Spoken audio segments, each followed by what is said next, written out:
तो स्वागत है आप सभी लोगों का टेक ट्यूसडे की वीडियो में। और आज हम जानेंगे कि रोलिंग कॉन्टैक्ट जॉइंट्स होते क्या हैं, ये कैसे काम करते हैं और इनका फ़ायदा और नुकसान क्या है। तो पहले तो हम बात करेंगे कि होता क्या है रोलिंग कॉन्टैक्ट जॉइंट, और हम कैसे रिकॉग्नाइज कर सकते हैं कि ये रोलिंग जॉइंट है और ये नहीं है। ठीक है, तो ये मैकेनिकल जॉइंट होता है बिटवीन टू कॉन्टैक्ट बॉडीज़। वो कुछ भी हो सकती है, मेनली जो होता है वो सिलेंड्रिकल टाइप में होती है ये। ठीक है, और इसके अलग अलग डिज़ाइन भी, ऐसे कोर हो गया, हेरबे हेलबेरी हो गया, आईआईटी सॉफ्ट हैंड हो गया। ठीक है, तो अलग अलग इसके टाइप होते हैं, लेकिन इसमें दो बॉडी होती है मेनली जो होती हैं, वो सिलेंड्रिकल शेप में होती है और वो एक दूसरे के ऊपर अटैच्ड होती हैं। ठीक है, और कई बार जो है लोग किसी थ्रेड का या फिर किसी कह सकते हैं कि लीवर का यूज़ करके उस जॉइंट को मूव कराते हैं। तो मूव करने का कुछ भी मेथड हो सकता है, लेकिन दो मटेरियल्स होते हैं जो एक दूसरे के ऊपर रोल करते हैं। ठीक है, एक दूसरे के ऊपर रोल करते हैं, स्लाइड नहीं करते। ठीक है, और इसमें जो है रोलिंग मोशन होता है, ना कि स्लाइडिंग मोशन। कॉन्टैक्ट सरफेस जो होते हैं वो शेप है cylindrical, spherical, like a human body. ठीक है, तो ये ह्यूमन बॉडी से ही लगभग मिलता जुलता है, क्योंकि ह्यूमन के जितने भी कॉन्टैक्ट्स होते हैं वो भी रोलिंग जॉइंट ही होते हैं। तो आइडल कंडीशन जो है वो है कि मिनिमल फ्रिक्शन हो, लो वियर टियर हो। ठीक है, हाई एक्यूरेसी, यानी कि ये लो फ्रिक्शन होता है इसमें, high low wear and tear होता है, और हाई एक्यूरेसी के साथ हम किसी चीज़ को मूव करा सकते हैं। ठीक है, और स्मूथ मोशन जहाँ पर चाहिए होता है या फिर एफिशिएंसी चाहिए होती है, और रिपीटिटिवली कोई मोशन परफॉर्म करना है, तो वहाँ इसका यूज़ होता है। लेकिन ये सिंपल नहीं होता बनाना। ठीक है, इसको काफ़ी ज़्यादा कॉम्प्लिकेशन आ सकती है इसको बनाने के लिए, और इसका एक्यूरेट डिज़ाइन बनाने के लिए। और आगे हम बात करेंगे कि क्यों इतनी ज़्यादा कॉम्प्लिकेशन आती है इसको बनाने के लिए। तो अल्टरनेटिव जो है उसके हैं स्लाइडिंग। ठीक है, स्लाइडिंग होते हैं जन री रिवोल्यू रिवोल्यू या फिर पिन जो मोशन होते हैं वो। देन आते हैं फ्लेक्सचर। फ्लेक्सचर जो होते हैं वो सबसे बेटर होते हैं, लेकिन उनकी भी लिमिटेशन है। देन है बीयरिंग बेस्ड जॉइंट्स। ठीक है, तो ये जो है स्लाइडिंग जो जॉइंट्स होते हैं वो सिंपल होते हैं। ठीक है, ये जो रोलिंग कॉन्टैक्ट जॉइंट है वो ही शायद एक रोलिंग मोशन पे काम करता है। बाकी जितने भी हैं ये जितने भी मैंने नाम बताया, जैसे कि स्लाइडिंग हो गया, ठीक है, और रिवोल्यूट हो गया, और फ्लेक्सचर हो गया, और बीयरिंग हो गया, ये एक्चुअली जो है वो सिर्फ और सिर्फ स्लाइडिंग जॉइंट्स होते हैं। तो स्लाइडिंग जॉइंट्स जो होते हैं वो सिंपल होते हैं बनाने के लिए। हाई लोड जो है वो कैपेसिटी होती है इनकी, यानी कि हाई लोड बर्दाश्त कर सकते हैं। एकदम से अगर इनके ऊपर लोड पड़ेगा तो ये संभाल लेंगे। और ये इजी टू मेक होते हैं, जैसे कि मैंने बताया, simple to make, easy to make. और हाई इनमें फ्रिक्शन होता है। फ्रिक्शन जो है वो as compare to rolling contact joint वो ज़्यादा होता है। और इनमें वियर टियर भी ज़्यादा होता है as compare to rolling joint. लेकिन हर स्लाइडिंग जो जॉइंट है उसकी ऐसी भी है कि किसी में कम भी जो है फ्रिक्शन होता है, किसी में ज़्यादा भी होता है, किसी में कम वियर टियर होता है, किसी में ज़्यादा वियर टियर होता है। तो हम स्पेसिफाई नहीं कर सकते। लेकिन as comparison to rolling joint काफ़ी ज़्यादा फ्रिक्शन और वियर टियर होता है स्लाइडिंग जो जॉइंट्स होते हैं उनमें। देन कंटिन्यू करते हुए हम बात करेंगे कि जो पिन या फिर हिंज जॉइंट होते हैं वो भी सिंपल होते हैं। ठीक है, कॉमन होते हैं और कॉम्पैक्ट होते हैं, जैसे कि डोर्स में यूज़ होते हैं या फिर किसी कैबिनेट में यूज़ होते हैं, तो हिंज ही यूज़ होते हैं। क्यों? क्योंकि ये कॉम्पैक्ट होते हैं, आराम से एक दो सरफेसिस के बीच में आराम से ये फिट इन हो सकते हैं। ठीक है, और फ्रिक्शन जो है होता है इसके पिन में, यानी कि जो पिन लगती है बीच में, उसमें दो सरफेसिस, दो जो है कह सकते हैं प्लेट्स इसमें यूज़ होती है, एक राइट और एक लेफ्ट। ठीक है, और बीच में पिन डालनी जाती है, तो जो पिन है उसमें जो है फ्रिक्शन फॉर्म होता है। देन इसमें जो है लिमिटेड प्रिसीजन होता है। क्यों? क्योंकि ये ज़्यादा मूव नहीं कर सकती as compare to rolling joint. Rolling joint को तो कितना ही घुमा लो। ठीक है, और वियर जो होता है वो जैसे जैसे आप इसका ज़्यादा ज़्यादा यूज़ करेंगे, इसमें वियर टियर होगा, और वो इसमें बैकलैश बनाएगा।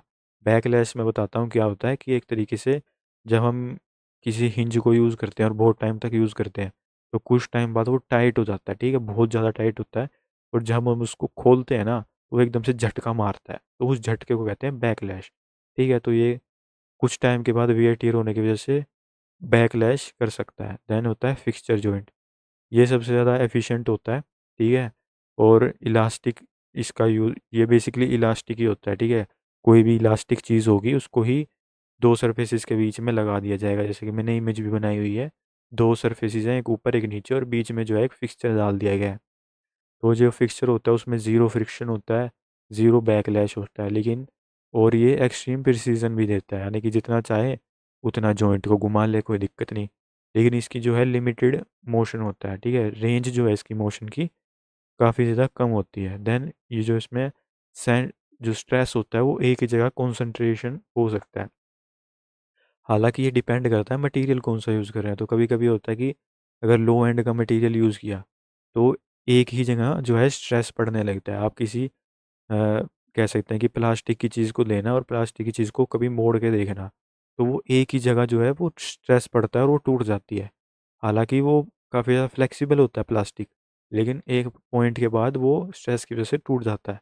तो इसमें स्ट्रेस कंसंट्रेशन की भी प्रॉब्लम आती है। देन आता है फटीग फेलियर ओवर टाइम, यानी कि कुछ टाइम के बाद, यानी कि कुछ कह सकते हैं कि टाइम के बाद, यूज़ करने के बाद इसमें जो है वो फटीग आने लग जाता है और ये कह सकते हैं भुरभुरा हो जाता है, ठीक है। मटेरियल पे डिपेंड करता है, लेकिन फटीग आने की वजह से, यानी कि स्ट्रेच, जो स्ट्रेच फॉर्म हुआ है, इसमें स्ट्रेस फॉर्म हुआ है, उसकी वजह से स्ट्रक्चर जो है वो फेल हो जाता है, ठीक है। स्ट्रक्चर जो है वो वीक होके टूट जाता है। और इसमें जो लो है वो लोड कैपेसिटी है, यानी कि ये कम ही लोड बियर कर सकता है। आप इसके ऊपर एकदम से वजन रखेंगे तो ये टूट भी सकता है, ठीक है। वही मटेरियल के ऊपर डिपेंड करता है। देन बीयरिंग जॉइंट जो होते हैं वो बॉल या फिर रोलर बीयरिंग होते हैं, दो टाइप के होते हैं। लेकिन इनमें बात करें तो लो फ्रिक्शन होता है और ये स्टैंडर्ड है, ठीक है। आप कहीं भी मेनली जो मोशन देखेंगे वो बीयरिंग की वजह से ही होता है, ठीक है। तो ये मोस्ट कॉमन है, बहुत आसान है बनाना, ठीक है। और ये moderate to high speed bear कर सकता है, ठीक है। ये हैंडल कर सकता है moderate to high speed. Require precise alignment, यानी कि इसमें जो है वो अलाइनमेंट बिल्कुल ठीक होना चाहिए। अगर थोड़ी सी भी अलाइनमेंट बिगड़ी तो या तो बेरिंग टूट जाएगा या फिर बीरिंग टूट जाएगा, ठीक है। तो और ये कम्प्लेक्स भी होता है काफ़ी ज़्यादा बनाना, क्योंकि इसके अंदर बॉल्स होती हैं, लुब्रिकेशन तो इसमें भी चाहिए, ठीक है। और फेलियर ड्यू टू कॉन्टेमिनेशन, ठीक है। इसके अंदर अगर आप, जैसे मैंने कहा कि लुब्रिकेशन डाल दिया, तो लुब्रिकेशन में क्या होता है कि कुछ ना कुछ कंटेमिनेशन होगा, कोई कचरा फंस गया, तो वो, अगर कचरा फंस जाता है बॉल बीरिंग में तो वो टूट जाता है, या फिर बीरिंग जॉइंट्स में, ठीक है। तो ये कंटेमिनेशन को लेके काफ़ी ज़्यादा सेंसिटिव होते हैं। देन बात करें जो मेन पॉइंट है रोलिंग कॉन्टैक्ट जॉइंट का, ठीक है।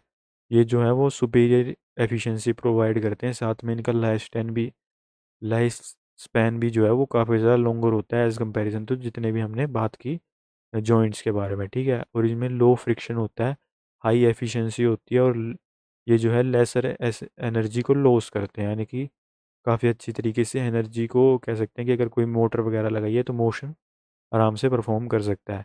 लेस वियर टियर होता है, ठीक है, एज मिनिमल सरफेस एब्रेशन, ठीक है। तो क्योंकि इसमें जो है वो काफ़ी ज़्यादा कम सरफेस का यूज़ होता है, कम कम सरफेस, कम फ्रिक्शन, कम वियर टियर, ठीक है। और लोअर हीट जो होती है गिवन लॉन्गर लाइफ। लेकिन ये जितनी भी चीज़ें मैंने बताई है कि कम फ्रिक्शन होगा, कम हीट होगा, ये रिलेटिव है, ठीक है। आप कैसा कैसा मटेरियल यूज़ कर रहे हैं, कितने टाइम तक कर रहे हैं, आपका डिज़ाइन कैसा है, जैसे मैंने बताया कि काफ़ी अलग अलग डिज़ाइन है इसके। तो डिज़ाइन पर भी मैटर करता है कि कौन सा डिज़ाइन है, ठीक है। क्योंकि हर डिज़ाइन, कुछ होगा कि भाई वो फ्रिक्शन कम कर देगा, कुछ होगा कि भाई वियर टियर कम कर देगा, कुछ होगा कि एफिशिएंटली करेगा, होगा कि हीट कम जनरेट करेगा। तो डिज़ाइन पे भी मैटर करती है चीज़ें। और इसमें जो है लिटिल बैकलैश होता है, यानी कि ये काफ़ी ज़्यादा लंबे टाइम तक यूज़ करने के बाद भी बैकलैश नहीं करता। व्हेन प्रॉपरली जो है प्री लोडेड, यानी कि इसको पहले से ही सारी चीज़ों का अगर हम अंदाज़ा लगा के चलेंगे, मैंने बताया कि हर किसी चीज़ का अगर हम पहले से ही अंदाज़ा लगा के चलेंगे तो ये काफ़ी अच्छा आउटपुट दे देगा। देन ये एक्यूरेट भी होता है और लेसर नॉइस और वाइब्रेशन प्रोड्यूस करता है, तो ये काफ़ी अच्छा है रोबोटिक्स के लिए, ठीक है। रोबोटिक्स में इसको यूज़ किया जा सकता है। ह्यूमन कोई देख लो कितना अच्छे से मूव कर पाते हैं। तो हायर ऑपरेशन स्पीड होती है, ठीक है। लेकिन बीयरिंग और बीयरिंग से इसका कोई भी कह सकते हैं कंपटीशन नहीं है, क्योंकि बीयरिंग जो है वो टेक्नोलॉजी काफ़ी सालों से है। तो हम काफ़ी ज़्यादा पॉलिश कर चुके हैं उस बीयरिंग जो जॉइंट्स होते हैं उनको, ठीक है। तो बीयरिंग इससे काफ़ी अच्छी परफॉर्मेंस दे सकता है, और ये सूटेबल होता है डायनेमिक सिस्टम के लिए, ठीक है, जहाँ पर आपको ज़्यादा लोड भी आ रहा है, कम लोड भी आ रहा है, थोड़ा सा मीडियम लोड भी आ रहा है, वहाँ पर ये काम कर सकता है अगर आपने पहले से ही प्रिपरेशन कर रखी है इसके लेके। दैन कॉम्प्लेक्स टू मेक, ठीक है, इसकी जो ज्योमेट्री होती है और ये फिक्स मोशन ही परफॉर्म कर सकता है, जैसे कि ह्यूमन की बोन्स होती है, ठीक है, वो एक पॉइंट तक ही मूव कर सकती है। ऐसा नहीं है कि मैं अपने हाथ को इससे पीछे ले जाऊंगा, नहीं ले जा सकता ना। क्यों? क्योंकि वो लिमिटेशन है उसकी, जैसे वो बनाया गया है वही है कि इसकी जो इसको जो बनाने का या डिज़ाइन करने का जितना भी आर्ट है वो काफ़ी ज़्यादा मुश्किल है, ठीक है। तो आपको सारी चीज़ें पहले से ही अंदाज़ा लगा के चलनी होगी, ठीक है। तो इसमें जो है फिक्स्ड रिजल्ट ही आएगा, ठीक है, जैसे मैंने बात की कि सारी चीज़ें पहले से ही पता होनी चाहिए कि क्या कैसे होगा। और नैरो टॉलरेंस, यानी कि इसकी जो है अगर थोड़ी सी भी गड़बड़ हुई तो ये काम नहीं करेगा, ठीक है। अगर थोड़ा सा भी कह सकते हैं कि गोलाई या फिर कह सकते हैं कि स्ट्रक्चर ठीक नहीं हुआ तो ये ठीक से काम नहीं करेगा। और हाई प्रिसीजन मैन्युफैक्चरिंग चाहिए इसको बनाने के लिए, ठीक है। आपकी जो मैन्युफैक्चरिंग है वो काफ़ी अच्छी होनी चाहिए, प्रिसाइज होनी चाहिए, क्योंकि इसमें अगर स्मॉल छोटा सा भी एरर हो जाता है तो ये चालू कर देगा स्लाइड करना, ठीक है। ये स्लाइड करने लगेगा बजाय रोल करने के, ठीक है, बजाय एक दूसरे के ऊपर घूमने के ये स्लाइड करने लगेंगे, यानी कि जॉइंट ही टूट जाएगा, ठीक है। और ये कॉस्टली भी होता है, और हाई कॉन्टैक्ट स्ट्रेस, यानी कि जहाँ पर ये दोनों ऊपर वाला जॉइंट और नीचे वाला जॉइंट मिल रहे हैं तो वहाँ पर काफ़ी ज़्यादा स्ट्रेस, प्रेशर और हीट क्रिएट हो सकती है। और इसमें जो है लिमिटेड लोड कैपेसिटी है as comparison to sliding joints. क्यों? क्योंकि ये दोनों रिलेटिव है, स्लाइडिंग जॉइंट्स और जितने भी ये रोलिंग जॉइंट है ये लोड कैपेसिटी के ऊपर निर्भर करते हैं, ठीक है। अगर कुछ लोड कैपेसिटी है तो रोलिंग जॉइंट अच्छा परफॉर्म करेगा, कुछ अलग ज़रूरतें हैं तो लोड के हिसाब से स्लाइडिंग और रोलिंग में आप चूज़ कर सकते हैं। तो ये सिचुएशन पे डिपेंड करता है कि कौन सा बेटर है। तो ये इसमें अगर हम बात करेंगे अगर इसमें डेबरीज फंस फंस जाती हैं, वही बेरिंग वाली बात कि बेरिंग में भी अगर कुछ डेबरी फंस जाती है तो वो भी नहीं काम करेगा, वैसे ही इसमें है कि इसमें अगर डेबरीज फंस गई तो ये भी काम नहीं करेगा, ठीक है। और सडन इम्पैक्ट, अगर इसके ऊपर एकदम से लोड डाला जाता है तो ये टूट जाएगा, ठीक है, पूरा पूरा सिस्टम जो है या ये जॉइंट जो है वो डैमेज हो जाएगा।